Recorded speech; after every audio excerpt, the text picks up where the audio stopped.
This short video will simply show you how to collect data for the AQI lab, the air quality lab. I should point out that these labs change from semester to semester.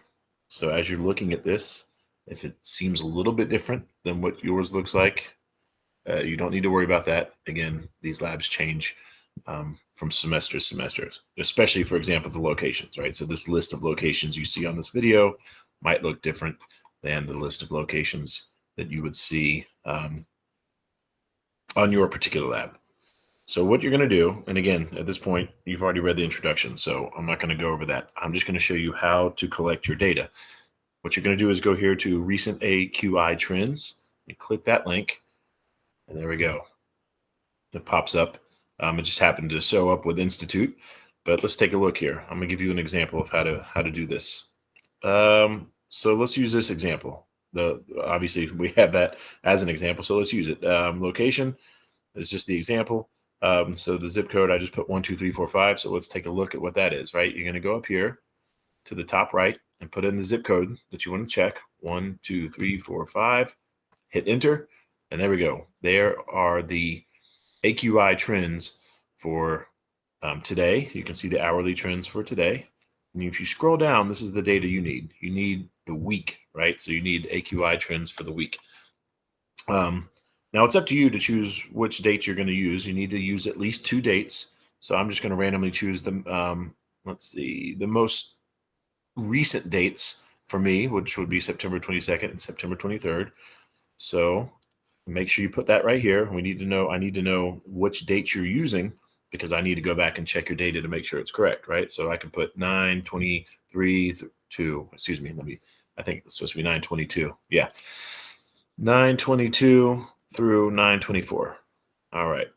Right. So I put the dates right there. Now, let's look at let's look at the data for AQI on day 1, which would be September 22nd, right? So if we look at September 22nd right here, the data says the AQI is 30. So we go here and put 30, right? And on day 2, we look at it and the data says the AQI is 28. So we put 28.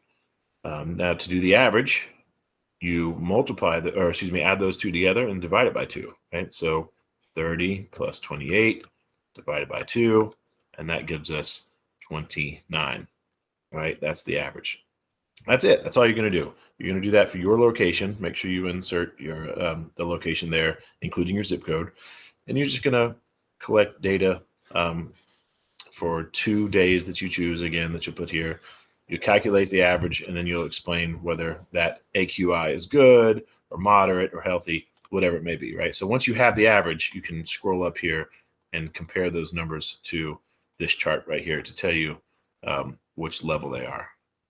Now, I will give you some side information. That's all you really need to complete the lab, but if you're interested, you could get extra credit. So for example, let's say you wanted to do more than 3 or more than 2 days, right? You could highlight this, right click it, and then put insert column right, and then you could put AQI day 3, right? You can just keep doing that as much as you want. And then, yeah, like I said, you could add as many days as you want.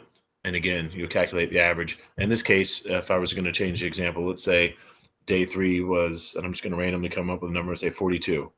So to calculate that average, again, we would add them all together, 30 plus 28 plus 42. That's 3 days, right? So in that case, we're going to divide it by 3, and the average would be 33.33. And that's it. That's all you have to do. And one more thing, as far as extra credit is concerned, you can see here that there's a list. Again, the list might change, but I have given you a list of places to look up. But what you can do, once your computer stops freezing like mine has, excuse me, see, let me hit the refresh button. Bear with me, I apologize.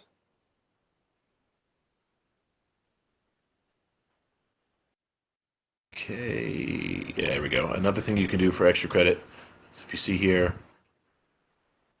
I have highlighted this entire row. Again, you could right click and put insert columns, insert row below as many times as you want. And then you could add extra locations if you want, right? So that's up to you.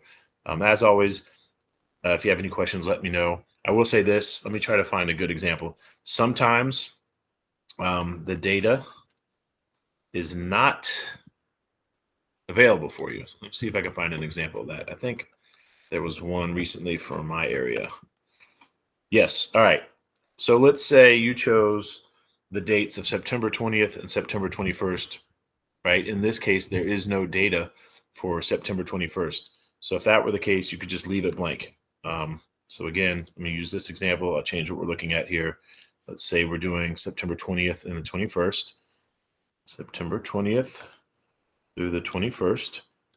And let's say my area, we're looking at 25560 in this example.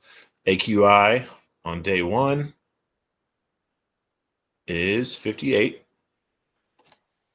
AQI for day 2 doesn't exist, right? So I'll just leave that blank.